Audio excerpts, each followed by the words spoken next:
এখন ৰাজ্যৰ মুখ্যমন্ত্ৰী ৰাজ্যখনৰ সাংবিধানিক পদমৰ্যাদাৰে আটাইতকৈ উচ্চ স্তৰত থকা এজন ব্যক্তি। ৰাজ্যখনৰ প্ৰতিজন মানুহৰ সুৰক্ষা, উন্নয়ন, প্ৰগতিৰ স্বাৰ্থত কাম কৰিম বুলি তেওঁ সংবিধানৰ শপত লয়। তেনে এটা সময়ত অসমৰ মুখ্যমন্ত্ৰী হিমন্ত বিশ্ব শৰ্মাদেৱৰ এটা ভিডিঅ' আমি দেখিবলৈ পাওঁ, য'ত তেওঁ বন্দুকেৰে এটা বিশেষ সম্প্ৰদায়ৰ মানুহক গুলিওৱাৰ কথা প্ৰকাশ হৈছে আৰু সেয়া প্ৰকাশ কৰা হৈছে স্বয়ং বিজেপি অসম প্ৰদেশৰ অফিচিয়েল ছ'চিয়েল মিডিয়া একাউণ্টত। এনে এটা ভিডিঅ'ই বহু প্ৰশ্ন আমাৰ মনলৈ আনিছে।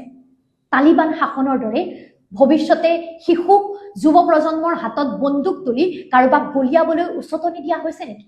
আপোনালোকে অসমৰ ভৱিষ্যত এনে কৰিব বিচাৰিছে নেকি, য'ত হাতে হাতে বন্দুক তুলি লোৱা হয়? গণতান্ত্ৰিক দেশ এখনত যিকোনো উচ্চ স্তৰৰ পদমৰ্যাদাত থকা এজন ব্যক্তিয়ে কেতিয়াও নিজৰ হাতত বন্দুক তুলি ল'ব নোৱাৰে। তেন্তে সামাজিক মাধ্যমত এনেধৰণৰ ভিডিঅ' প্ৰকাশ কৰি আপোনালোকে কি বুজাব বিচাৰিছে? এইসকল সাম্প্ৰদায়িক চিন্তাৰ মানুহে কি ভৱিষ্যত বিচাৰিছে অসমৰ? আমি এই কথাটো সুধিবলৈ বাধ্য। আপোনালোকে ক'ব খুজিছে নেকি যে আমাৰ ল'ৰা ছোৱালীবোৰে হাতত বন্দুক তুলি ল'ব লাগে? এটা বিশেষ সম্প্ৰদায়ৰ মানুহক হত্যা কৰিবলৈ, হিংসা কৰিবলৈ তেওঁলোকে উগ্ৰ সাম্প্ৰদায়িক মৌলবাদী চিন্তাৰে আগবাঢ়িব লাগে? ধৰ্মৰ নামত এনেধৰণৰ কথা সাম্প্ৰদায়িকতাৰ নামত বিয়পাই আপোনালোকে নিজৰ ৰাজনৈতিক ভৱিষ্যত সুৰক্ষিত কৰিবৰ বাবে অসমৰ ভৱিষ্যত অন্ধকাৰ দিশলৈ ঠেলি দিয়া নাইনে? তালিবান শাসনৰ শেষ পৰিণতি কেনেকুৱা?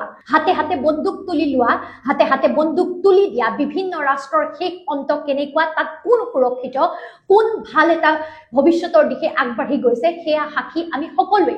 তেনে অৱস্থাত হাতত বন্দুক তুলি স্বয়ং মুখ্যমন্ত্ৰীৰ ভিডিঅ' প্ৰকাশ কৰি অসমৰ নতুন প্ৰজন্মক, যুৱ প্ৰজন্মক আপোনালোকে হিংসাৰ বাবে উচতোৱা নাইনে? কেনে এখন অসম বিচাৰিছে?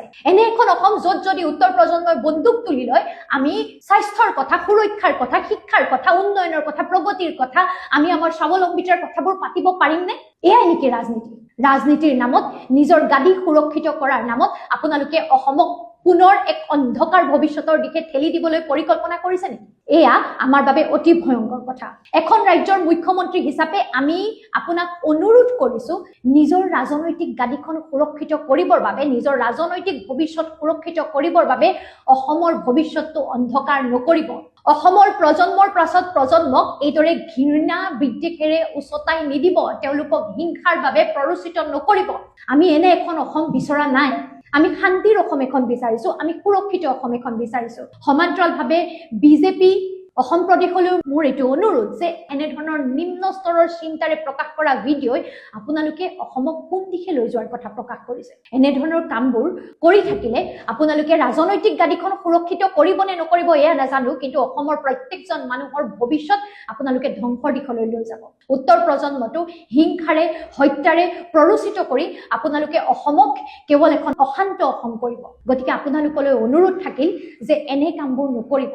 ৰাজনীতিৰ নামত ইমান নৈতিক স্খলন, ইমান তৰল চিন্তা, ইমান আচলতে সাম্প্ৰদায়িকতা কেতিয়াও সহ্য কৰিব পৰা নহয়, কেতিয়াও মানি ল'ব পৰা নহয়। সংবিধানৰ প্ৰতি সন্মান ৰাখক। ভাৰতবৰ্ষ এখন ধৰ্ম নিৰপেক্ষ ৰাষ্ট্ৰ, এখন গণতান্ত্ৰিক ৰাষ্ট্ৰ। এই গণতান্ত্ৰিক ব্যৱস্থাটোৰ প্ৰতি সন্মান ৰাখক। মানুহৰ সুৰক্ষাৰ কথাবোৰ গুৰুত্ব দিয়ক, মানুহৰ উন্নয়নৰ কথাবোৰ গুৰুত্ব দিয়ক আৰু অনুৰোধ কৰি কৈছো, এনেধৰণৰ উগ্ৰ সাম্প্ৰদায়িক চিন্তাৰে নতুন প্ৰজন্মক প্ৰৰোচিত কৰাৰ ৰাজনীতি বন্ধ কৰক।